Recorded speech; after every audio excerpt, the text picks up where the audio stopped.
Tyler Harper, also a candidate, most recent candidate for Georgia Agriculture Commissioner. And good morning, sir. Good morning. Glad to be with you this morning. Appreciate you having us on. Just always good to have an opportunity to talk about what's going on and where we're at. I appreciate you giving us an opportunity to do that. Absolutely, sir. And Tyler Harper is a state senator from around Ocilla, Georgia, and that is the around Cordele and Valdosta. And so you've been in state government for a little while. And so what prompted you to want to run for Ag Commissioner? So, Tony, you're right. I'm from down in Ocilla, Georgia, South Georgia, born and raised on a family farm. Been in the state senate for the last 10 years and seventh generation farmer. And so whenever opportunity come up to run to be the next agriculture commissioner, look, it's one of those things that when you have the background and the experience and the things that I have, it was an opportunity to go to take on an office to be a bigger voice for our state's number one industry. And, agriculture is who I am, what I am, and what I'm about. And, I look forward to the opportunity to serving as our state's next agriculture commissioner and bringing my background and experience and foundation of experience that I have to that office and continuing to move it in the right direction and allowing our state's number one industry to continue to thrive. And I look forward to being able to do that. Well, you started out pretty good with a agricultural engineer degree from University of Georgia, great agricultural school, and they got pretty good football program too. They do pretty well from time to time. So, but let's talk about agriculture for just a moment. And with high tech really coming to the forefront right now, a lot of it's kind of changing over to a very high-tech economy that we've got. Where does this put agriculture, especially for the state of Georgia, that's really depended on this for so many years? So, I'll say first off, agriculture has become a high-tech industry. Where we are today in the field of agriculture, today tractors drive themselves. 20 years ago, that really wasn't the case.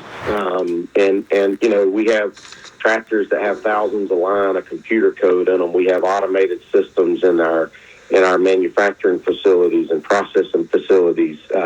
We have automated systems on the farm to the point to where I know they're working on newer technology every day to where you can get a drone to go be able to apply whatever needs to be applied to your crops, or go look at your livestock and have a camera that looks at that and sees what may be going on in the fields or in the pastures or in your livestock that you can address. And so we've in the ag industry, we've embraced technology for multiple reasons to make us more effective and more efficient, but at the same time allow us to be more resourceful. So with the use of technology, we can use less water to grow crops and things like that through the use of variable rate irrigation and other things. So, we've embraced the high tech industry in agriculture, but at the same time, we've got to look at the issues in ag that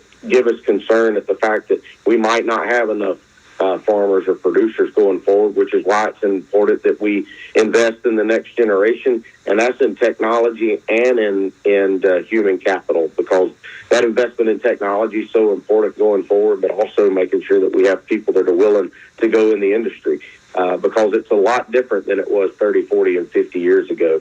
1954 was the last year there were more mules in the field than there were tractors.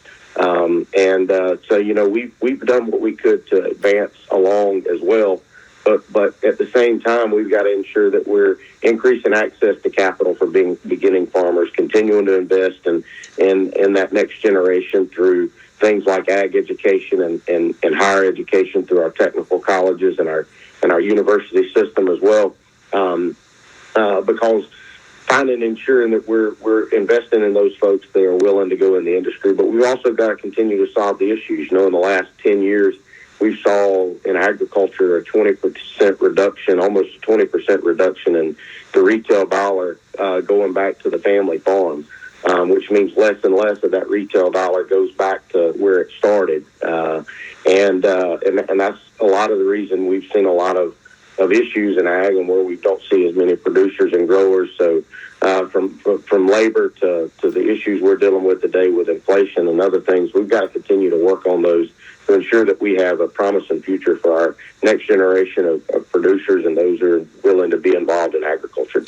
Well, what are some other areas that you, as a agriculture commissioner, would address? Is it more than just the farming? There's a lot of other things that the